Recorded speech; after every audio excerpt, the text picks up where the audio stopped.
All right, welcome everyone. This is the 16th episode of the Do No Evil, Speak No Evil show, where I interview awesome individuals making a positive local impact. I'm your host, Blair Neher, aka the Chief Primate. Today my guest is the amazing Bunny Young and Guinness the Handsome. He's laying around here somewhere. Bunny is an incredible business coach, founder of A Better Place Consulting, and Pawssible, which is a nonprofit based around service dogs. So thank you for being on the show today, Bunny. It's my pleasure. I'm caught up on the fact that you introduced Guinness as Guinness the Handsome, but I just got Bunny Young. So well, I give you amazing Bunny Young. You give me amazing Bunny Young, but Guinness the Handsome, like, he has a knight title. Yeah, he deserves it too. So once again, we have to give a shout out to our guest, who is Optimum Ed, who has let us use their facility for the show. Optimum Ed is a higher education consulting firm based here in Richmond. Optimum Ed provides college admissions and financial aid coaching for students, with the end game being attendance at the best fit college at an affordable price, leading to the right career. It's one of the longest run-on sentences ever. Thanks again for Tom Leahy and Optimum Ed. All right, so let's get into it. As always, I like to get right into people's story, and every time I talk to you, you have a new life that you've lived to share with me, and which I never knew about. So let's hear it, Bunny. Well, it just kind of depends on what life you want to hear about first. But I guess the why of that story is that I am a third-generation entrepreneur. I grew up in my grandfather's business, and I grew up in my parents' business, to which I decided I would never become an entrepreneur. I was just going to go get a job and work for somebody else. And I was called to counseling and thought that was really like what I was meant to do. I tried being an EMT, but I didn't like dropping people off at the hospital and not being able to have that closure that I had helped. Mm-hmm. So I went to school to be a counselor. I actually went to school to be a lawyer and then became a counselor. Go figure that.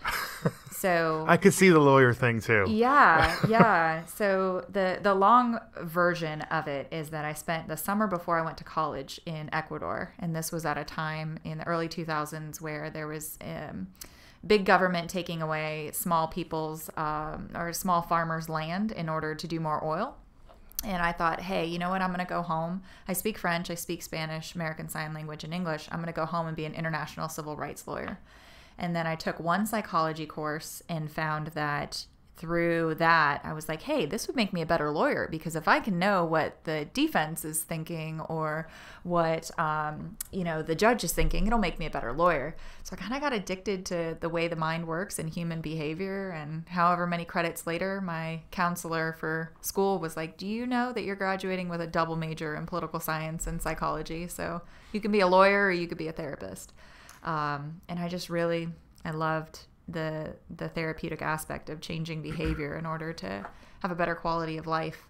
And then the girls came along, my two daughters, and a year in China, and my husband left for Germany for a year to go be a stuntman. And fast forward, through all of this, and that's a fun story about lighting my husband on fire for the first year of our marriage. But I really sat down when I got to Virginia. My license as a therapist didn't transfer. And I said, I've got this unique set of skills, kind of like a Taken moment, like I'm on the cell phone. You have to understand I have this unique set of skills, and I will use them in order to grow your business. I will find you. So I was like, I've got this third generation entrepreneur experience, and I've got this human behavior experience. We can grow businesses without burning people out. Like, that's a possibility. That's what we should be doing, is building businesses around our family rather than businesses that kind of tank our family. And it checked all the boxes for me, to be honest. It checked the human behavior and psychology box. It checked the making the world a better place. It checked the arguing with people that the lawyer was going to come out of me a little bit while staying legal. And I just thought, I did it for a company and a team, and trial and error, and figured out that I was good at it. I enjoyed it, and that there was a need for it. I mean, everybody seems to be able to hang up a shingle and say I'm a business coach or I'm a business consultant. So I really do my best to specialize in that aspect of business owners who want to make money to make a difference and want to build a business without burning out.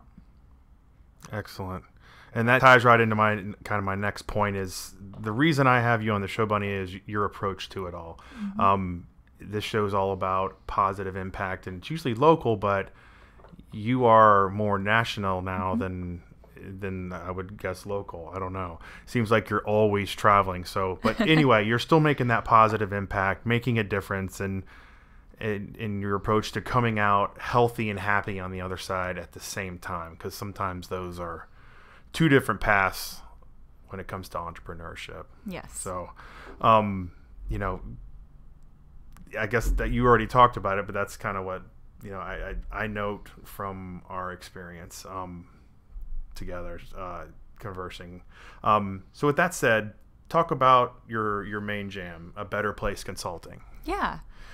A Better Place Consulting was founded in 2014, and I think as most entrepreneurs, I was kind of already doing it as a side hustle, you know. In Arizona, I was working with teams and working still in a therapeutic capacity with a couple businesses. Guinness has something to say about this.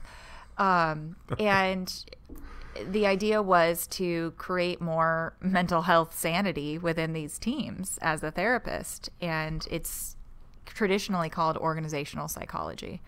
So when I came out here in 2012, I took a job as a director of a organization, and then just kind of followed the different organizations that missions and visions appealed to me. Business development in a holistic manner internally through team development. I kept my corporate clients in Arizona and California, hence traveling, as you said, a lot. And in 2014, Steve, my husband, left for the military, and I went to my boss and just said, hey, I'm going to need to go part-time, or I'm going to, you know, need to resign from my position because I've got to put my daughter, we only had Rocky at the time, first. And I was working like 84 hours a week. This is a company that called me at 9 a.m. on Christmas morning to come fix the computers, which was so outside of my job description. It was ridiculous. But I was so dedicated to the cause and dedicated to what we were doing. And my first part-time week, I still worked that 84, 87 hours a week. And so I ended up just going in and saying, it was Labor Day weekend, like, this is it. You know, as much as I love what we're doing, I can't do it and be the mom that I need to be the Army wife that I need to be. It's just going to be me. My husband's going to be gone. And that's the piece as far as building the business in a positive manner and making a positive impact on the community that I think a lot of people miss out is building a business that makes your world a better place. You first, and then your family. And then after that, building something that makes sense for the community. A lot of people will buy franchises or start businesses because they see a need, but they don't have a direct line between what they're passionate about and how that can make money and make an impact in the community. And so you have somebody doing something really amazing, but they're not passionate about it and they don't have the care about it than, say, somebody who was put on this earth to do that. And so A Better Place Consulting we've worked with companies as large as the Mars Company, you know, the candy company. And we work with, you know, solopreneurs in their first or second year of business that want to carve out a good strategy without sacrificing their families and themselves. And I think that most people just assume, oh, as you're an entrepreneur, it means that you're going to give away the first 7 years of your life. Are you going to get in on this? Do you have like thoughts on this that you just want to share, all the things? He's so huge. Yes, he's a big deal. So for the solopreneurs, for the entrepreneurs, we have that Defy toolbox that I think makes it really easy. Everybody thinks at some time or fashion there's going to be this magic pill. It's not a magic pill, but it's a toolbox that you can use that makes sense for your business and your circumstances, and you get to plug in your personal and your professional aspects that are all different for each of us, and that doesn't break the bank. And then we have that really cool equine retreat that we do for team development and we do for individual business owners that for teams, it does break the bank, but it should. If you want something that's different than if he knocks your camera over, we will survive. I don't know what I'm going to do. I don't know if I'll laugh or cry.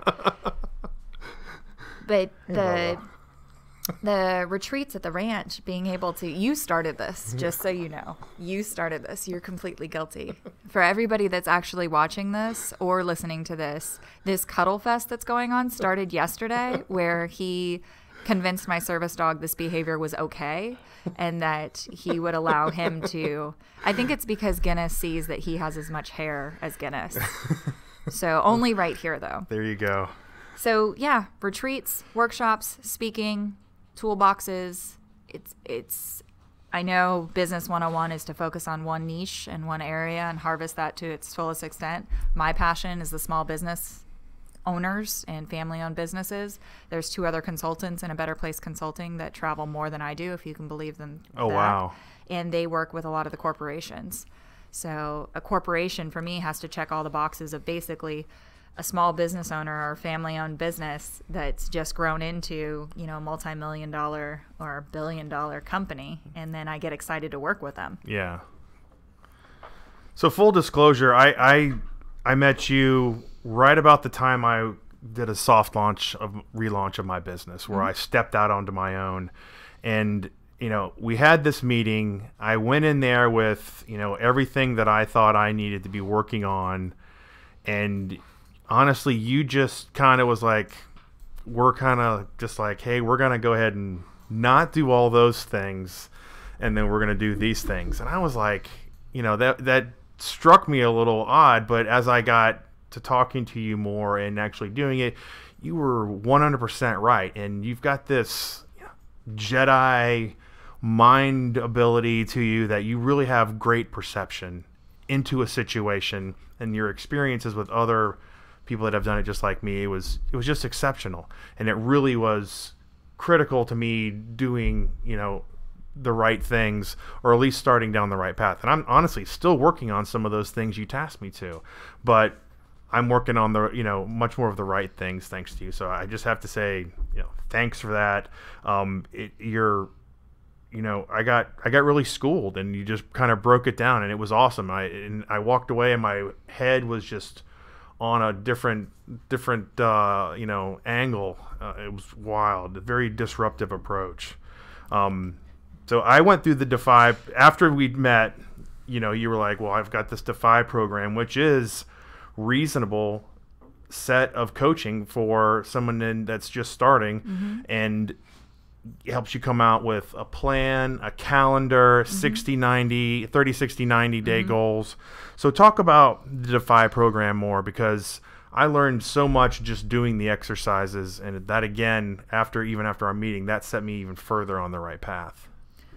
Back to the basics of what I believe causes actual change is, action and behavior. And before that is belief and motivation. So when we go through the Defy program, it's goal setting like you've never set goals before, where you are not only creating the goal, but you are lighting the fire underneath it of why this is so important to you. Like we made the joke about, I'll have a goal to lose 3 pounds, and then I make that goal at 11 p.m. or 11 a.m. and then 3 p.m. a Heath bar shows up, and I'm like, well, this looks better than my 11 a.m. goal.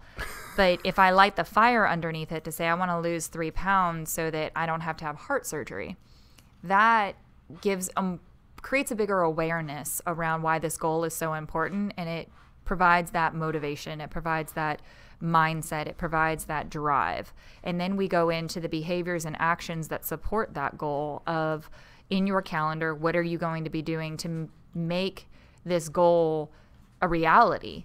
If you make a goal to lose 3 pounds and then your calendar is full of you sitting in front of your computer or not getting enough sleep or having to eat fast food, that doesn't help you. And so the calendar is so important to me. And that's one of the reasons why we do that 30, 60, 90 calendar. We do the breakdown of it, and then also that monthly calendar, which is just kind of that 100,000 foot view of where you're headed. And it feels really good to be able to say, hey, I've got the next 12 months of my focus and of my relationship action plan all planned out in business. We don't need to do an in-depth 12-month business plan unless you're going for financing. It's just enough to be able to get it out of your head and get some direction. My favorite part of how Defy was intentionally developed is that it provides group coaching, It provides peer accountability. It provides one-on-one coaching, provides the online accountability, weekly accountability, and in-person support. In no other program have I seen you be able to access what I would call a buffet of support. And by the end of those 90 days, you can say the one-on-one coaching really felt good to me. It really worked for me. The peer accountability is what really worked for me. I really like the online portion, and that really jived for me. So that by the end of the 90 days, one of the questions that I always ask is, what do you need in order to continue to be successful? And you can then go pursue individual coaching or masterminds or, an online remote accountability group, or just sign up for another online program.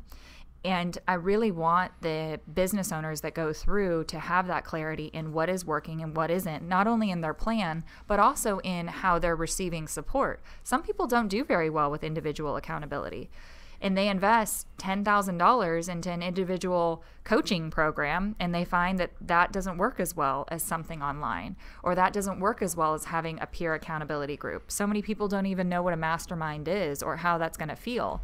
But I like that the Defy program gives everybody a taste of all of those different options, so that when they get out of the program, they not only have this tremendous amount of insight and this giant toolbox that they can use, but they also have a really clear idea of what works in order to have that continued ongoing success. And it makes it so they don't have to be continued to be dependent on a Better Place Consulting. Because I don't believe in creating dependency in a coaching relationship. I know that that's probably, job security. Yeah, counterproductive to job security. But it's not necessary. My job is to transfer whatever knowledge I can to you and then support you in your next step and your next venture. And, for the accountability piece, that's absolutely critical for anybody, but it looks different for everybody. And it took me years to figure out what worked best for me, whether it was quarterly check-ins or weekly check-ins or an online group. I had bought so many online programs that are probably 44% completed in my inbox right now. And I'm like, I'm not going to get it done unless there's a human being sitting there for me to show up and be accountable to. So I feel like when we developed the Defy program, the team did a really, really good job of putting everything together in an intentional manner to give everybody a taste, everybody what they needed exposure to. If you only do good with one of those things, say it's individual coaching, well, at least you've got it in the Defy program and in those 90 days, so that you're not missing out on possibly making this investment and not having it work. Yeah, and then you know what to buy going forward. You know where your dollars are best spent going forward.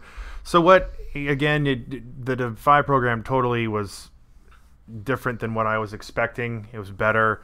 And what I kept coming back to for me is that your insistency of just chopping things off that were unnecessary, not saying here's my 50 goals. If I had, and you walk by me, you're like, that's too many, break it down. I did plan these out. That goes to 90 days. Yeah. So, setting those realistic timelines, because if you can sign yourself up for a 50-point checklist as an entrepreneur all day long, and you can sit there for 24 hours and work, and you might not be making any money doing that, doing that crap. So that was interesting to me. And what also my second point was that you included personal goals in that. So it wasn't just business coaching. Absolutely. It was, what do you want to do about your health? What do you want to do about your eating? Not that you were suggesting what people should do, but you gave them the opportunity to build that into just a life plan, a life schedule. And, I came up with the calendar, and, I've had a hard time sticking to it because as dynamic and fluctuating as my business is. But having those blocks, whenever I get them done, and that's how it's translated to me, is here I have 4 blocks for the day. I might have to shift it completely around, but I know that these are the things I need to get done today. I found that program great, and plus you get 2 sessions with you, and that's where I get the most value. So I know that when you were talking, some people get this, I knew right away it was my bunny time that helped me the best, even in the class. So talk about how the Defy program ties into your Difference Makers Facebook group, because that is quite an entity and machine on its own. Isn't that cool? Yeah. That's a little bit about what we discussed yesterday is I think like 98% of the bunny magic is who has shown up in my life as clients, as friends, as support in this community. I appreciate all of the testimonial and feedback and awesomeness, but there was a text message, or not a text message, but a Facebook message last night that 2 of my past clients had connected, and then they connected with one of my accountability partners. And so here are people in the community that are making these amazing referrals, connections, and doing business because they're operating in an authentic and open-minded perspective, because they're already a part of this difference makers group. So in order to be in the ABP difference makers group, you have to submit these questions and kind of go through an interview process. Most individuals, if not all of them, are past clients or currently going through a Better Place program in one way or another. They could have just attended a one-day retreat, or maybe they did the Death of a Salesman course, or they're in a Defy program.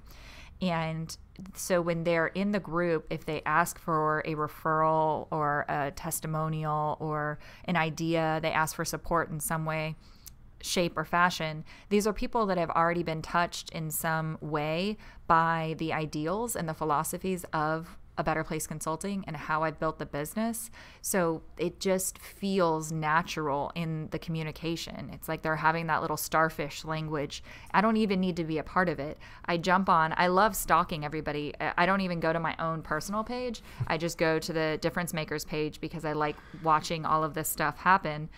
And I spend some time there. I do Facebook Lives there, but that's where it's my little online starfish community that even if you're having a bad day, you go on and you read some of the inspiring stuff that people on. They put wins, they put victories, successes, they put, ways that they got out of the entrepreneurial roller coaster, because we've all been there. And I think it's really cool to have an online community with people all over the world.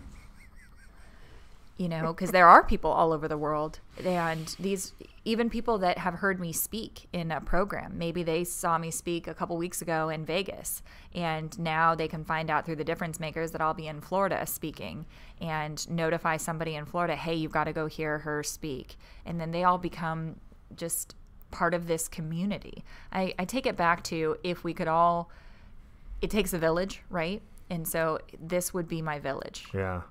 It's quite a community built, and it's like, I hate to use on steroids, but it's like a mastermind group on steroids. Because I've done the mastermind group thing, and it's usually, miss. It's very few times it's hit, unless it's about a very niche genre that people can really relate to. But when it's just, broad open entrepreneurs, just business owners, it's different. And yeah, I get a lot of value out of that group.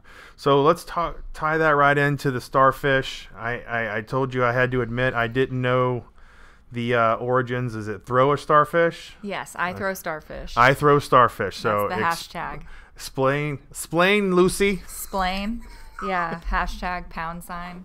Octothorpe. Did you know that that's what it's called? It's an octothorpe, the little tic-tac-toe sign.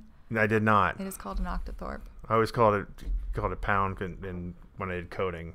Yeah. It was not a hashtag. No. My 10-second tangent, I had a employee, team member call me and say, hey, I'm trying to get through the door. Like, what's the code? And I was like, it's 1990 pound. And she's like, what's the pound sign? And I was like, it's a little tic-tac-toe. And she's like, the hashtag? I was like, wow. How old am I? Right. And when did this change to? Somebody last night told me, hey, I started following you. I'm like, should I call the police? Right. Like, in your car? Oh, no, on Instagram. Oh, okay. Like, I need a little dictionary to carry around just to understand sometimes. I swear, I'm a dinosaur. The Starfish Story, my grandfather, who's the original entrepreneur in my family, from who I had a relationship with, that I can remember just being in his trucking company from a really young age. And my uncles still run the company. My aunt's a part of the company. I actually should say my aunt runs the company and my uncles work for her. Right. She's so hardworking and dedicated, but it's a family company, and she even married into it. My grandfather had a million stories that he used to tell. And I found out that this one that I heard him say is actually a real thing. I Googled it one time, or I said it and somebody was like, yeah, I've heard that before. I'm like, from my grandfather? Oh, no, it's on Google. Oh, okay. So Google and my grandfather had a great relationship. So the story goes something like this. The child's gender changes from day to day, but today it'll be a she. That I'll tell the story with. So there's this massive storm, and after the storm, thousands of starfish have washed up on the beach. And there's this little girl wandering down the beach, picking up starfish and throwing them back in the ocean. And this old man comes along, and he's like, what on earth are you doing? And she said, well, these starfish can't get back in the ocean, and the sun's coming out, and if I don't throw them back in the ocean, they will die. And he said, there's hundreds of starfish or thousands of starfish and only one of you. You will never make a difference. And this is why she's a girl, because this is totally a bunny thing I would do. She picked up a starfish, looked at the old man, threw it back in the ocean. She said, I made a difference to that one. And the reason that the starfish is a part of my logo is because I hope that each and every day I make an impact, I make a difference with one person, and that they can go throw their own starfish. And if we do that, then it doesn't matter that there's thousands of starfish, Blair. We're going to get it done. We're going to change the world. We're going to make the world a better place. If selfishly I'm doing it because I have 2 girls that I'm going to be leaving this world to, and I want them to have a better place, and by proxy I've got to get that done through helping the rest of the world, I'm absolutely going to do it. But I know that if you pick up a starfish and I pick up a starfish and Tom picks up a starfish, all of those people in the ABP Difference Makers group pick up a starfish. Everybody listening to this podcast picks up a starfish. Imagine how many lives can be impacted from that one thing that we did today. Mm-hmm. So that's why the logo is a starfish. And it's reflective, so you have to get moving. When you pick up the business card, it's made so you have to kind of make it move a little bit. Okay. And you know I'm a huge fan of, like, what's the one thing you're going to commit to today and start today, get moving today. Yeah. So it's made so you have to start taking action immediately. Well, now I know. Now you know, and knowing's half the battle. I'd heard you say it, and I was like, oh, at this point, I'm too afraid to ask. But now that I have you on live camera, you can't yell at me. Well, I mean, I could totally yell at you. We already clarified whether or not I could use F-bombs. So I could put my socks up on the counter. But it's also on the website, too, so you could have cheated. Oh, jeez. Yeah. I mean, I'm just saying, it's all there. I live a very transparent life. I'm sure I've also said it in one of the Facebook Lives. There's like hundreds of hours of free business advice on those Facebook Lives. I've heard you say it. I just didn't know the reference. And I did scour the website, but I did not find that. So shame on me for my poor research. So what would be, let's say, I mean, you have a lot of different things you stick to, even in the Defy program. So what would be, the top 3 things you would tell an entrepreneur that you value, that you use consistently in your programs, without giving away your secret sauce, of course? Oh, I will give away my secret sauce. If I had that to give away, I absolutely would. I'm sure my husband's going to listen to this and love that I just said that. I'm not sure how that's going to come across in this recording, but okay. It's definitely not PG-13 anymore. So the 3 things that have changed how I do business is personal care, right? So if I am feeling stressed and overwhelmed several hours, several days, then I know that I'm not creating enough time in my calendar and in my schedule for me. And so being able to go back and 2 weeks or 3 weeks out, like we do with Defy, create that personal care time, because that is a non-negotiable. You are the most precious resource in your business. And if you deplete yourself and you run out of yourself, I can't go to the bank and refinance. And so many people just underestimate their value and worth in being able to take some personal care time. So that's the whole coming out happy and healthy on the other side that I pulled out from our interaction. Yes, absolutely. So, and it doesn't, I mean, the business, yes, it's great to invest in, but at the end of the day, you might sell the business, or you might transfer the business, you might shut the business down. You know, the business may or may not be here in 10 years. You will. And you can't under practice enough taking care of yourself. So personal care time, definitely making yourself a priority, number one. And that's also number one on the calendar, right, Blair? Yep. So number two. It sure is. Number two would be core values. What understanding do you have of core values? Oh, for me, it's, how you, the values of which you run your business and live your life. Mm-hmm. And I've done my best, at least recently, done my best in life to make that a benevolent, Mm-hmm. giving back as much as I can while still trying to provide for myself. And, so go ahead and school me though. No, I did that's pretty on point. So in business, it is pretty popular for us to have, core values cut out of really pretty paper and probably posted somewhere on the wall. Yeah, I knew what they were at Capital One. Yes. Yeah, like, be disruptive. So, but personally, we should have core values as well. One of my incredible friends, as well as a person that I respect deeply, Hyrum Smith. So he is known as the godfather of time management. He had challenged me in a speech that he gave publicly to make a family and personal constitution. Like we have one for our country. That is how we are going to operate and conduct ourselves. And we make laws based on whether they are constitutionally valid. Well, at least we should be making laws on whether they're constitutionally valid. All the way down to a state level, to a municipal level, that constitution guides us. And it kind of blew my mind that we have articles of incorporation and, all of these things for business, but we don't have them for our families or for personal. Mission statements. Yeah. So, and coming from a military family, I'm like, this is the stuff that they break you down in basic and just create your personal core values based on whether you're in the Army, Navy, or Air Force. HUA, by the way, Army.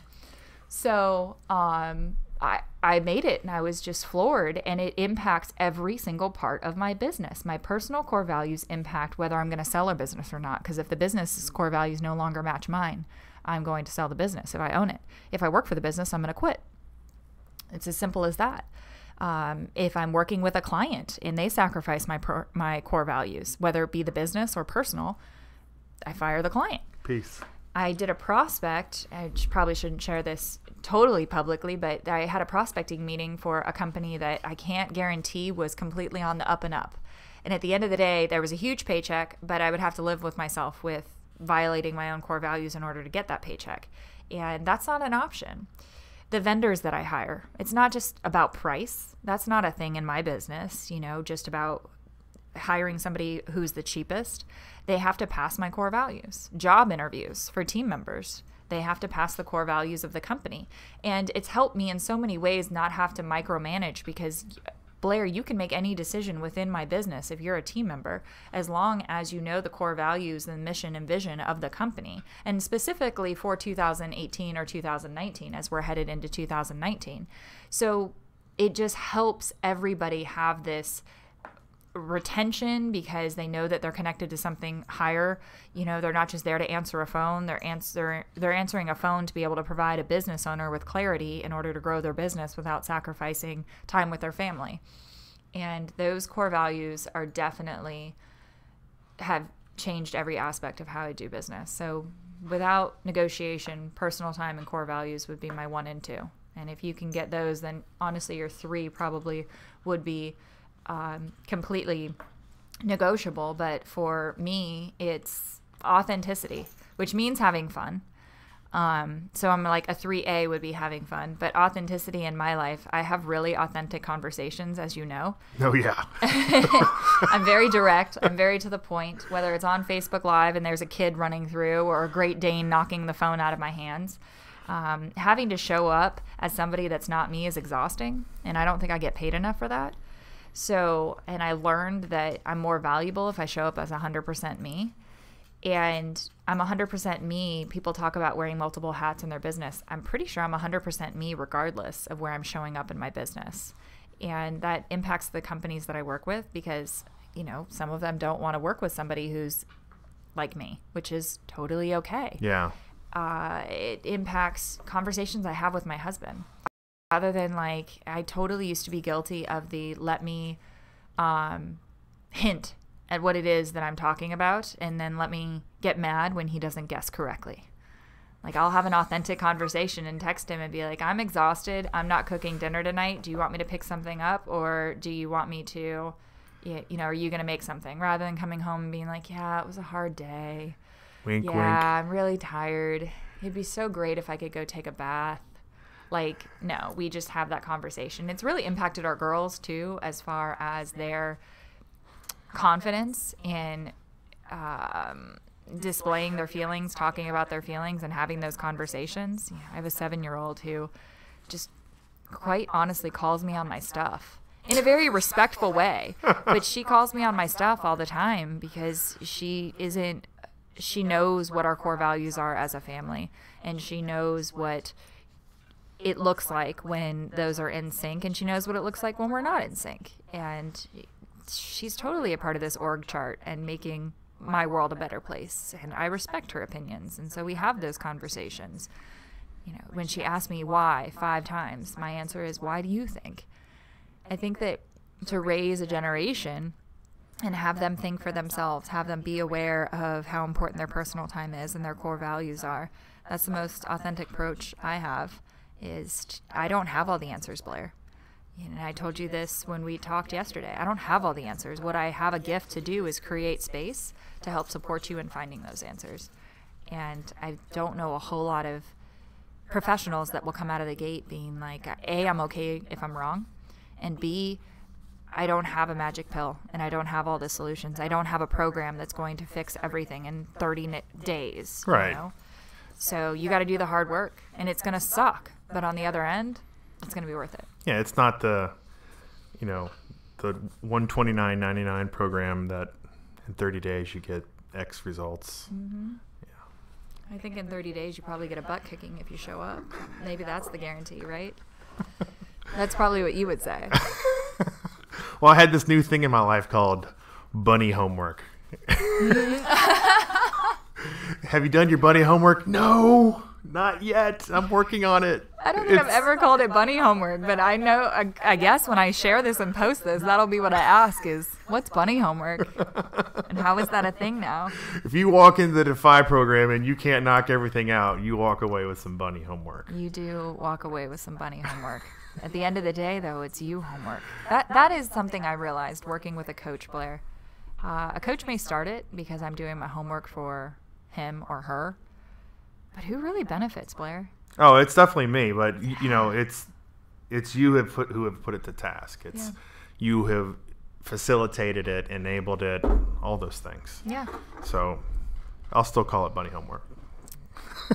It's totally okay. I realize I'm turning my back to the camera as I'm trying to do something with my super long legs to not hit this microphone.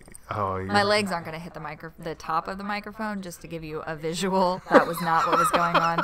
But it's this little silver thing at the bottom that I don't want my legs to hit, which I was calling part of the microphone. It's just to hold it to the table. You're good.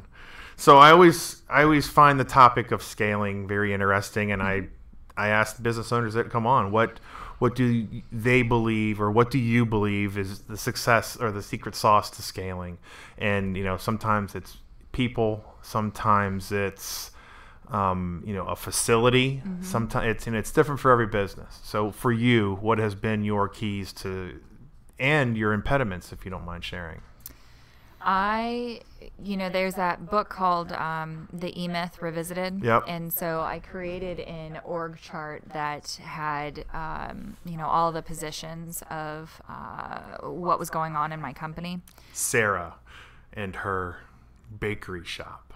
Yeah, exactly. So I created all of that, and remember that my mom and my grandfather are two of the most, I would say, successful. My grandfather wasn't very business minded, but he was very people oriented. And I talked about it with my mom, and we had brought people on. And what I realized by bringing people on is I changed my role in the company. Instead of an executor, I was now a leader. I was now a supervisor. Instead of doing business consulting, I was now managing people. And Blair, I don't really like people. So I don't like telling. It was just. That's not true. It was odd.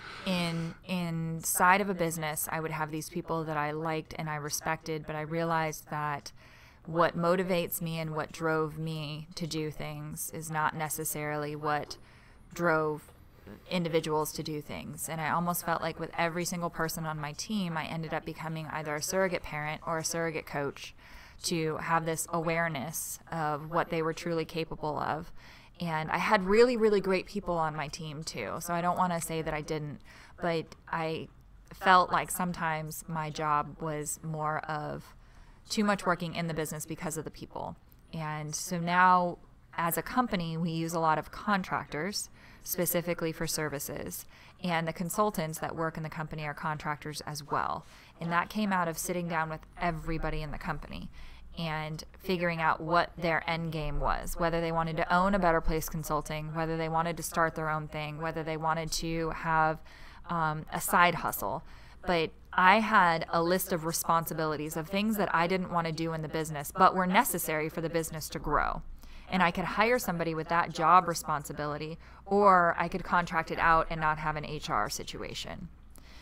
That worked for me. And we made that switch probably in 2016 because 2016 I was pregnant with Victoria, our second daughter, and so two things needed to happen with the business in order for it to grow. It needed more people, or we needed to make a decision about how services were going to be delivered, because up until then it was what I call the prostitution model. It was all time for my services. I had to show up and deliver services every time we wanted to make money. There was nobody else doing it.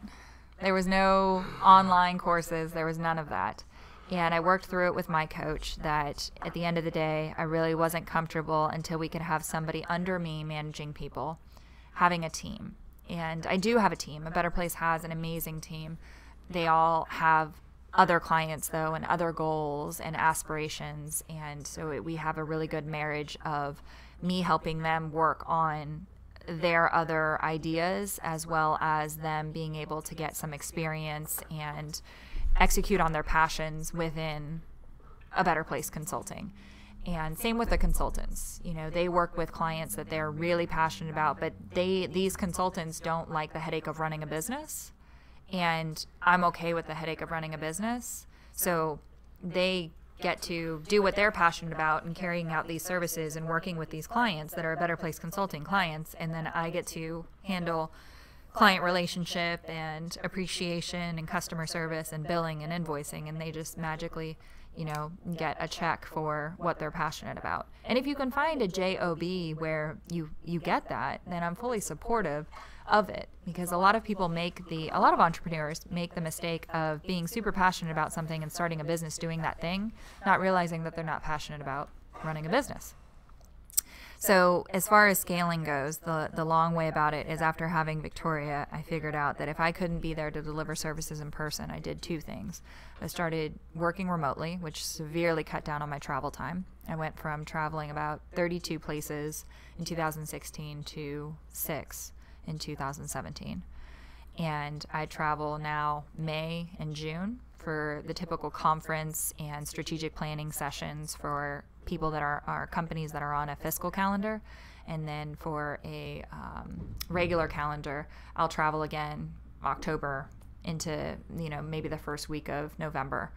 And that's worked out really well for me. The rest of the time, I work with clients remotely, video conferencing, teleconferencing, and the Defy online programs and Death of a Salesman online programs. So rather than having to make more of me to go serve more clients, we reached a whole new area of clients by offering things a lot cheaper, a lot less expensive, because you didn't have to pay for me to get on a plane, and they could access all of the things that I would talk about in person anyway, any time of day.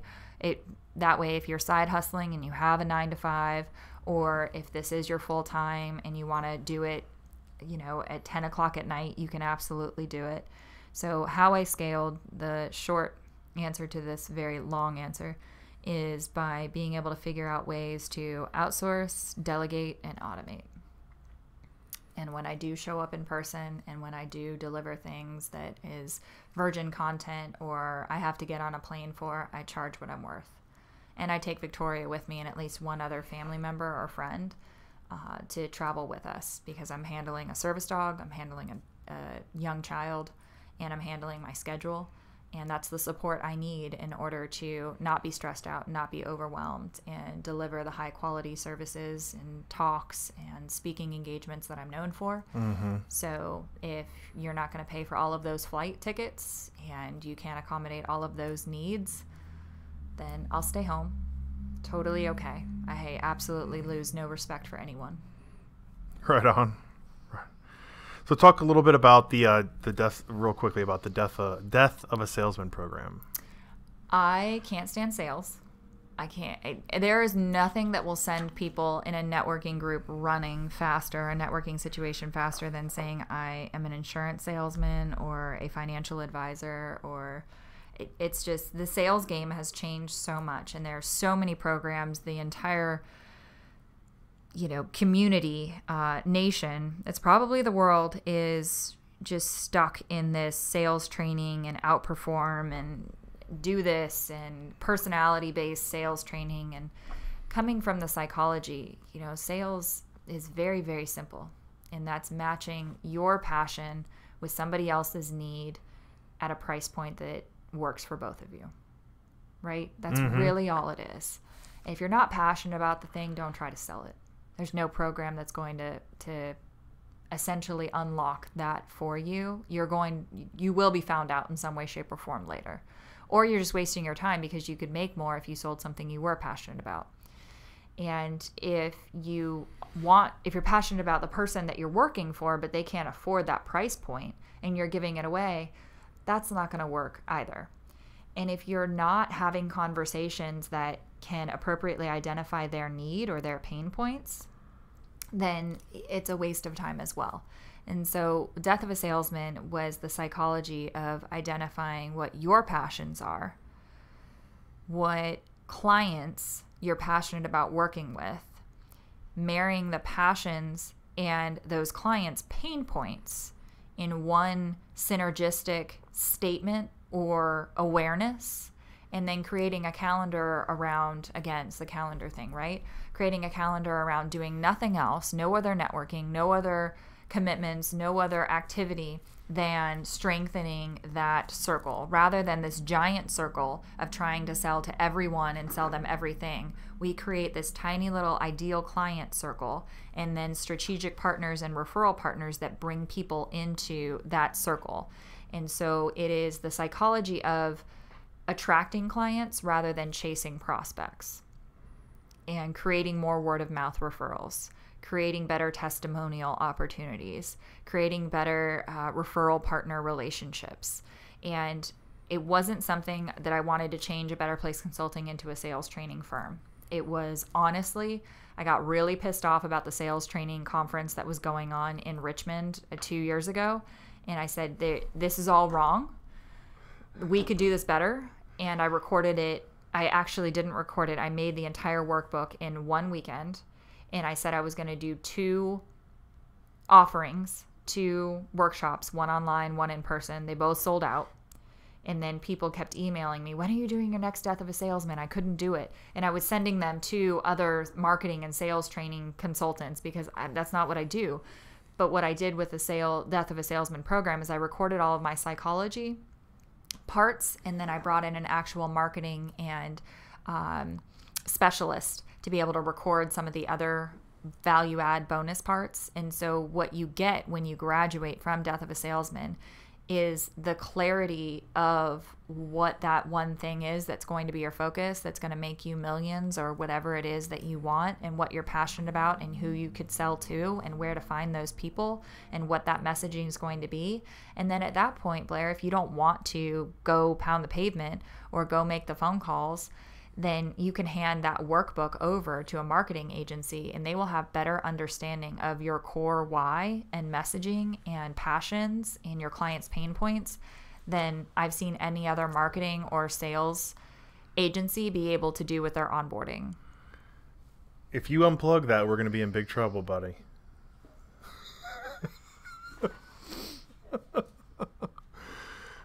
So how often do you run that program? It's online right now. So it's an online deal. 24/7. Nice. Yep. And I assume that's on the bunnyyoung.com website. Yep. And I'll put that in the description, as well as the anything else you want me to add. If you want me to add the Difference Makers Facebook group, because I know that's linked right on your website too, so I can add that in the description as well. Absolutely. Cool. So that's really all I had on Better Place Consulting. So let's talk.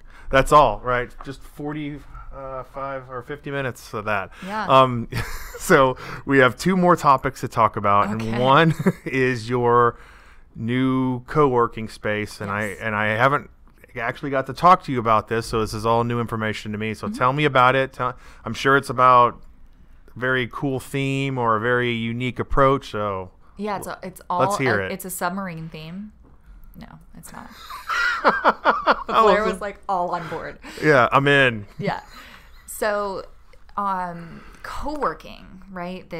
It takes a village. Like, I'm totally on board. I've co-worked in California, New York, and Chicago, just like on day passes.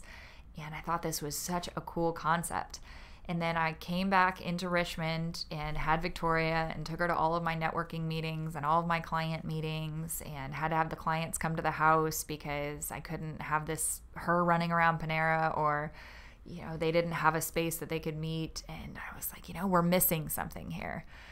And I didn't want to, I have absolutely no judgment for parents who want to put their children into daycare and go back to work 9 to 5. I just found that there was this really intense population and growing population of parents, dads and moms, who around their second kid normally, it became financially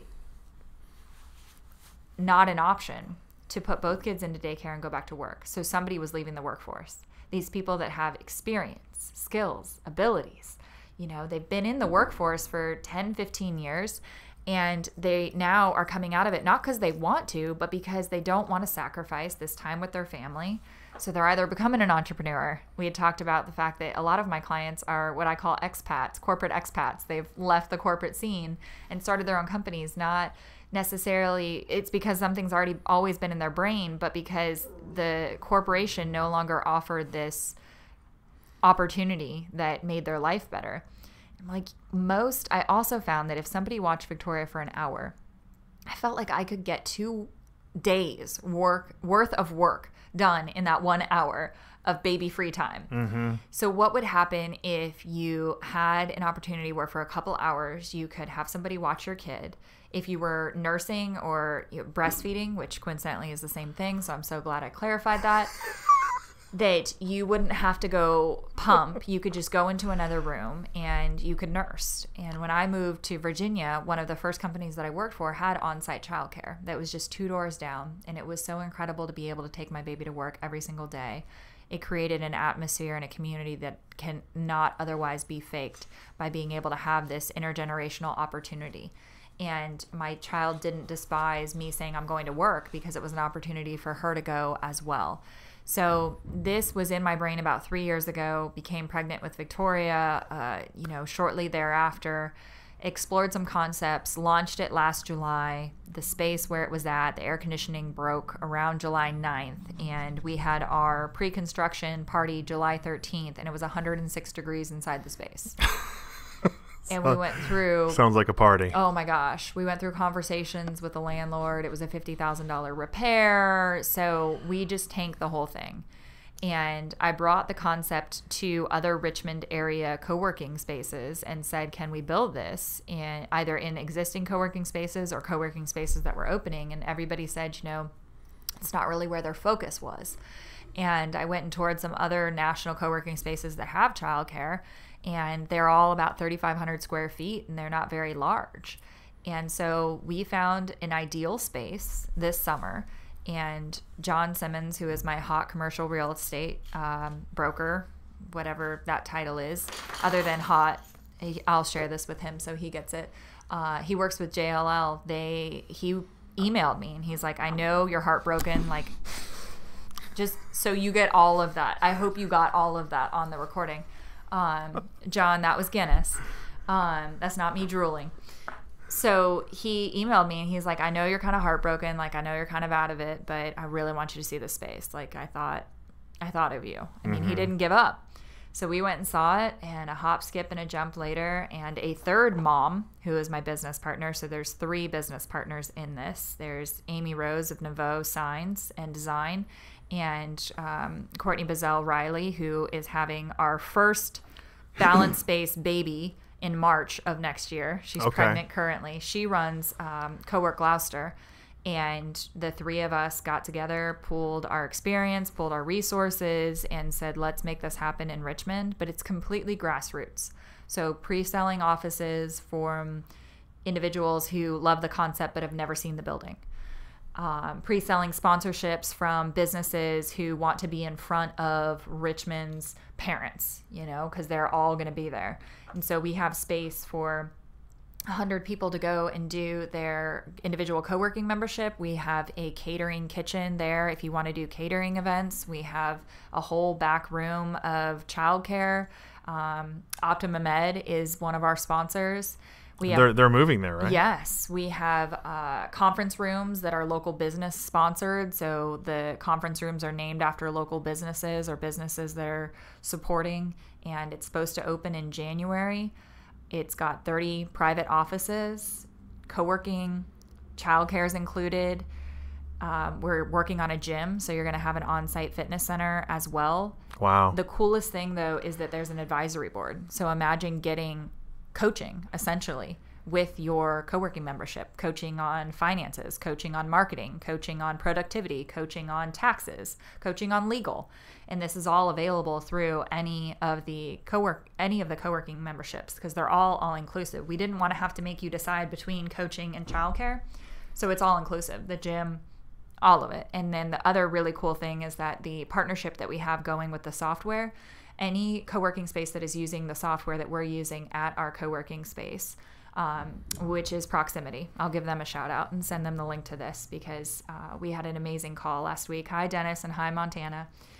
You can go and visit those spaces for free. So you get guest passes to go there. So if you're like me and you're traveling a lot, then I have a co-working membership to the United States pretty much. Oh, wow. So it's a no-brainer, and it's for the right kinds of people. We didn't make a co-working membership for everybody. We've already had people ask us, are you going to have levels for people without kids?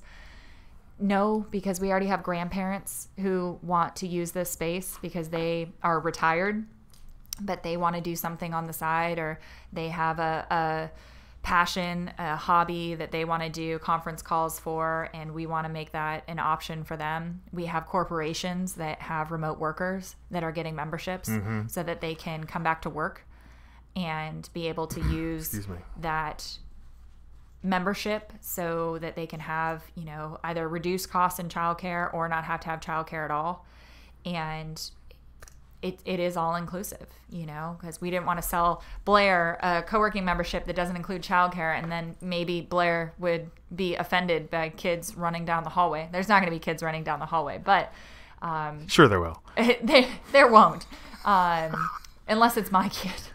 She's a little wild. I'm really shocked and stunned. So where's it located? It is 10431 Patterson Avenue, and we have a pre-construction event, a social that's open to the public and open to everybody. Kids are welcome, December 11th at 6 p.m. Oh, cool. Yeah. Awesome. Yeah, that's interesting because that's a completely different approach, and you bring your experience to that. Yeah. So interesting. We'll have to talk more about that. Yeah. Offline. I don't have any young ones, but I definitely would see how I could get involved one way or the other. Yeah, I would appreciate that. It is very much it's not like a Bunny's co-working space. It is a Blair. It is a Tom. It is a Nancy, Joe, Diane. Was built and is being built for Richmond for a need. And we want to get it right. And so the more people we can get involved sooner rather than later, they have an opportunity to decide how this is built, how this is operated, how this is run. But this is not a business that is being built for the three of us. It's being built for this community that we're a part of and that we love, and that we want to give people an option to not have to sacrifice, either time with their kids or their career. Nice. Totally in line with my core values. So what's it called? I mean, it's called the Balance Space. The Balance Space. Okay. Yeah, so it's called Balance Space to be able to, have one of my trigger words, Blair, I guess it's 2 words, is work-life balance. I guess it's 3 words. Oops. I can't count. My dad would be so proud. Take your shoe off. Work-life balance. And there's so many presentations, there's so many speaking topics on this work-life balance, and it's not a balance. Like, a balance implies 50-50. Right. There are some weeks where I'm 95% mom and 4% bunny and 0.05% wife and 0.03%, business owner and 0.02% like chaotic troll. Like, that's the mix. And then other times, like when I'm going to Vegas for 4 days, the balance is going to be skewed a little bit more towards a Better Place Consulting. So, and I want to be 100% mom at times, and I want to be 100% wife at times. So it's not a balance, it's more of a mix. And so we did a play on those words and did Balance Space, because at least this is closer to 50-50. There you go. Yeah, it's not a balance. No. That would imply that the sides are equal, like you said. No. And it's too dynamic. Life comes up and does what it wants. Oh, yeah. You might have your little plan, but... Oh, yeah. All right, so our last topic is Pawssible. And Yes. this is your nonprofit based around service dogs, education, and empowerment. Yep. So tell me a little bit about Pawssible. I've had a service dog since I was 17.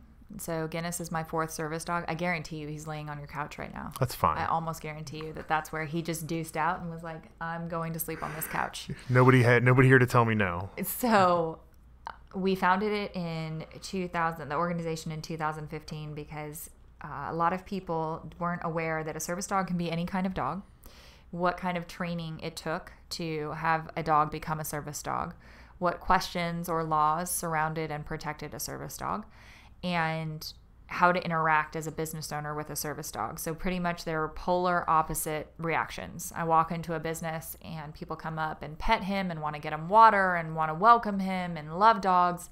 And people tell me that I can't bring my dog in their restaurant or hotel or company.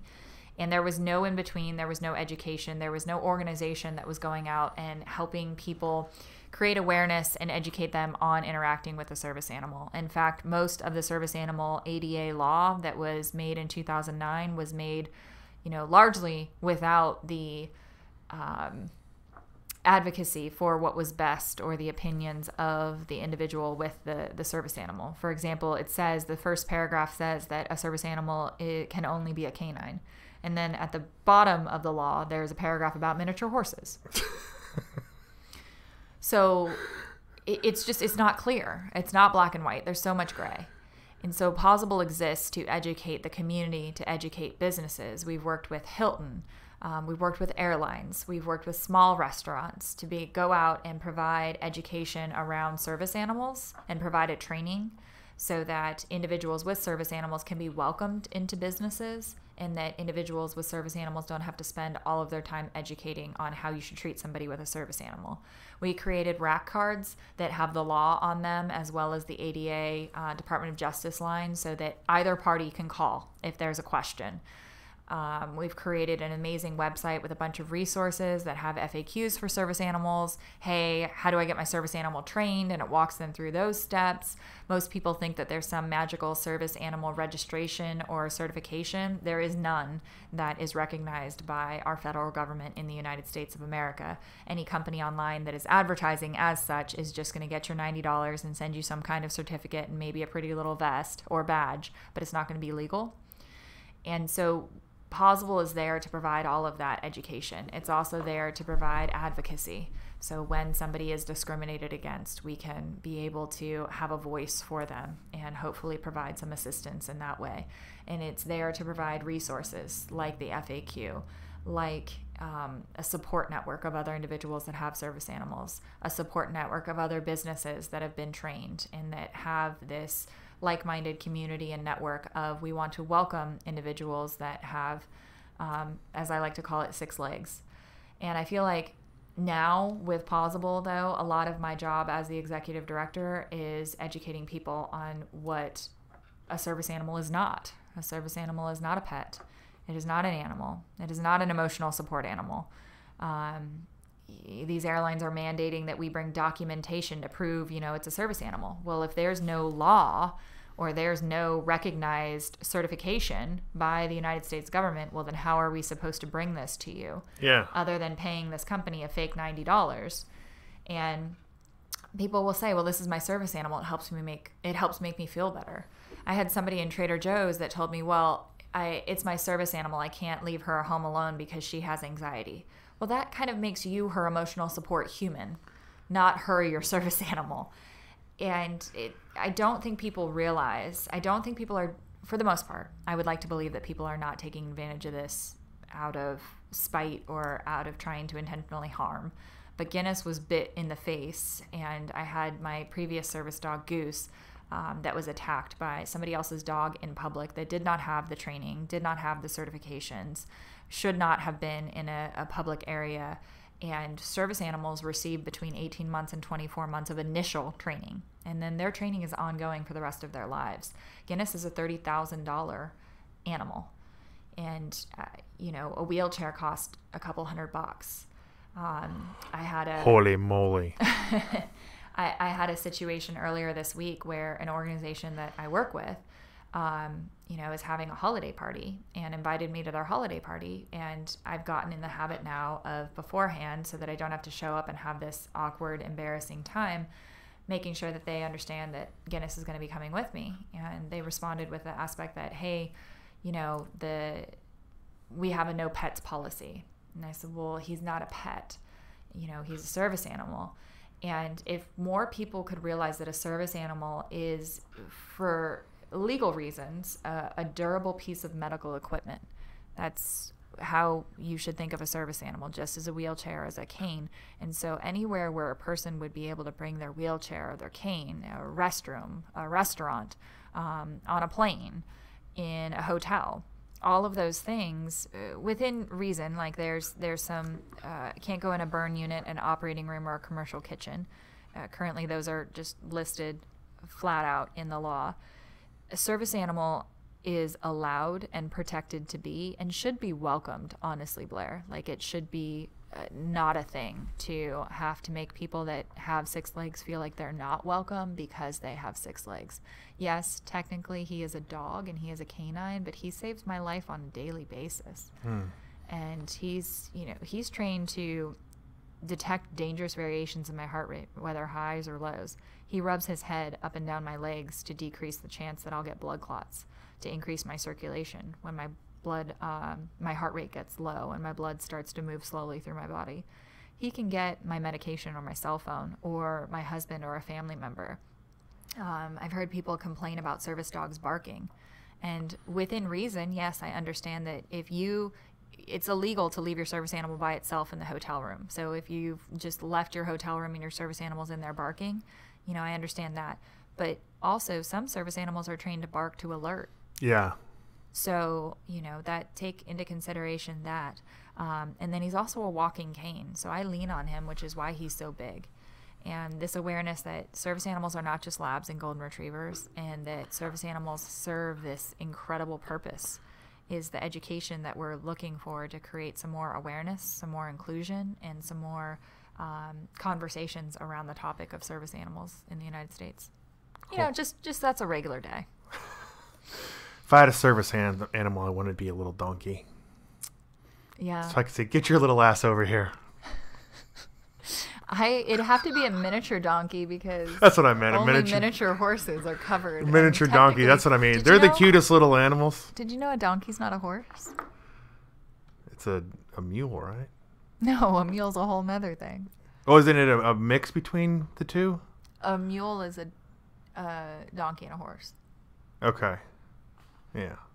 But a donkey technically wouldn't fall under the law. I couldn't go to court and take your side, Blair. So I couldn't protect your ass. my little ass. Sure, we'll go with that. So I wanted to talk about the real service dogs versus ones that you can go online and you see this all the time. Here's my iguana. This is my emotional support animal. It helps me, and I get that some people probably do enjoy those benefits, but it's like it doesn't seem to be any check for this situation, and that's kind of one of the battles you're fighting. So it is now illegal to fly with an emotional support reptile, spider, bird, or insect. Meaning that... Thank goodness. Somebody tried to fly with an emotional support spider. Which doesn't surprise me. Probably out of its cage, too. I think... let me put it in context that 2008 is when this emotional support animal epidemic is what I would call it started. And emotional support animals only exist in 2 areas of the law. The FAA, so they exist on airplanes and around air transportation law, and they exist in housing. So anytime there's like a landlord, an apartment, a lease, those 2 areas are the only areas that emotional support animals exist. When somebody wants to go into a restaurant and bring their emotional support animal, there is no such thing as an emotional support animal in a restaurant or in public or anywhere else other than in the aspects of housing and the aspects of air travel. So that is one understanding that a lot of people misunderstand. The other part of this is that the law was intended to try to have people be able to fly with their animals and decrease the anxiety with flying or decrease the anxiety with living alone or whatever the reason was. They knew that the 2009 year would bring updates to the ADA service animal law, so I think that the FAA and the Housing Authority were trying to get ahead of the game. But they invented this thing called an ESA that really did nothing, Blair, because service animals were already allowed to fly on planes, and service animals were already allowed to live with their owners in their apartments.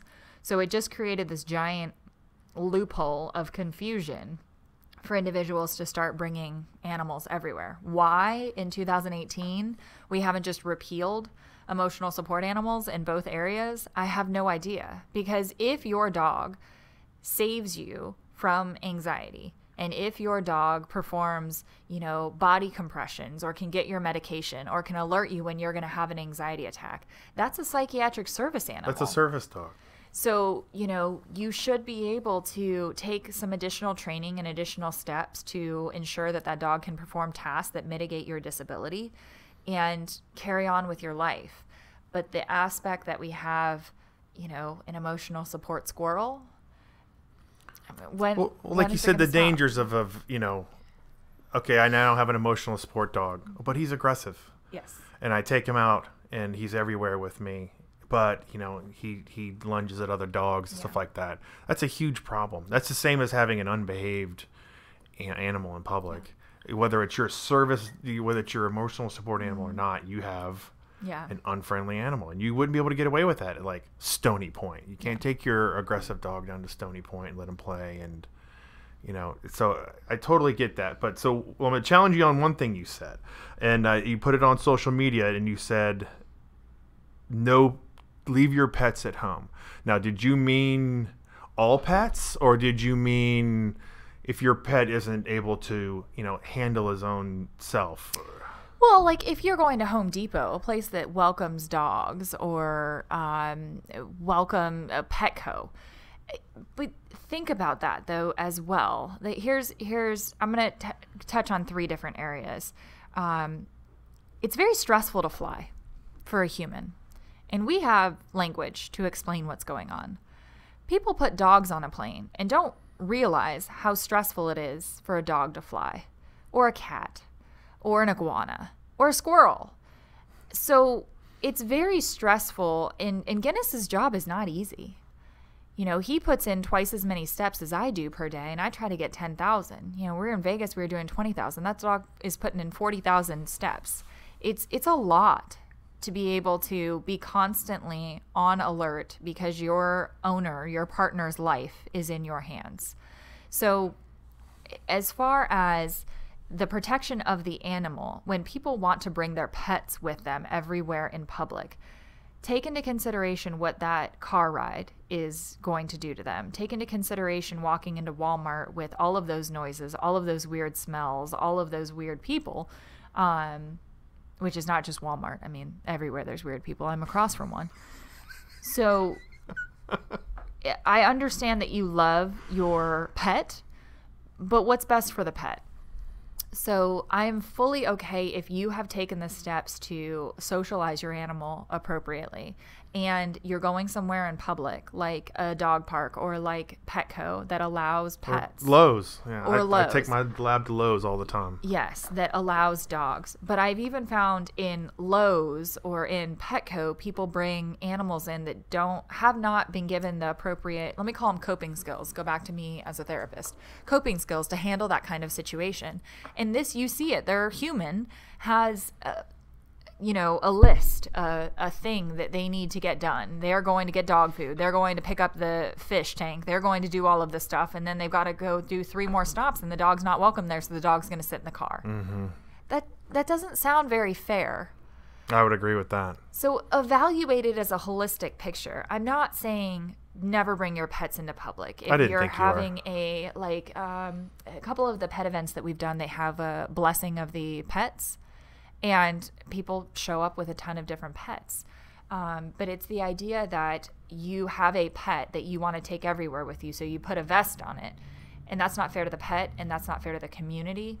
And specifically is not fair to individuals like us, like myself, that has a highly trained service dog, because then people see this vest and think not to take it seriously.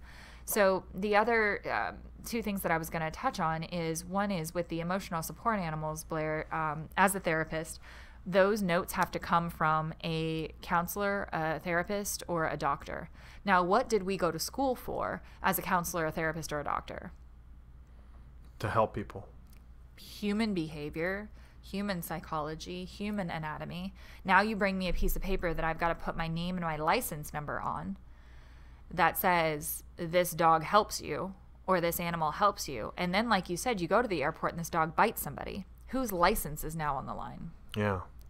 So there's a whole liability piece of this that we're asking people who, went to school for one thing to sign a paper certifying something way out of their area of expertise.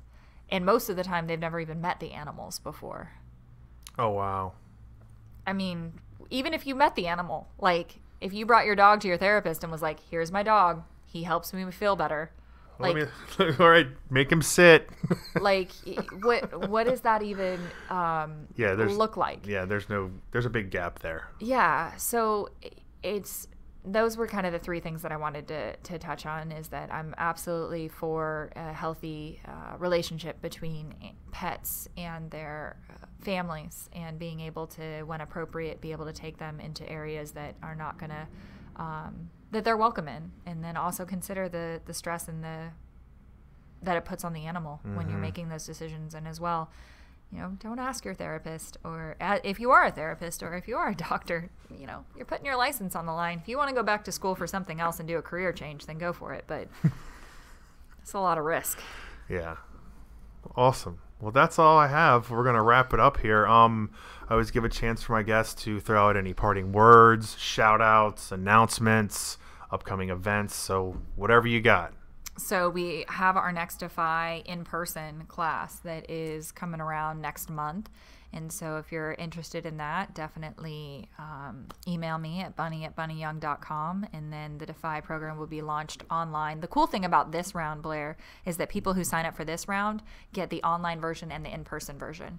So you essentially can get lifetime updates to the online version and use the same toolbox over and over and over again, as well as get access to the phone calls that we have monthly, all of those kinds of things. And I would recommend that to anybody, especially if you're starting out a new business or just you lost your way a little bit. That's a great program to get you and your business back on track, or just on track. Yeah.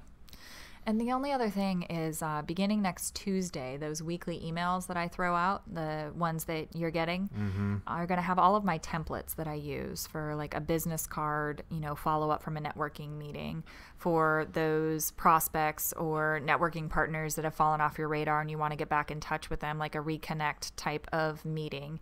Let's schedule a time to talk, that I'm giving away all of those templates as well as my infamous autoresponder template.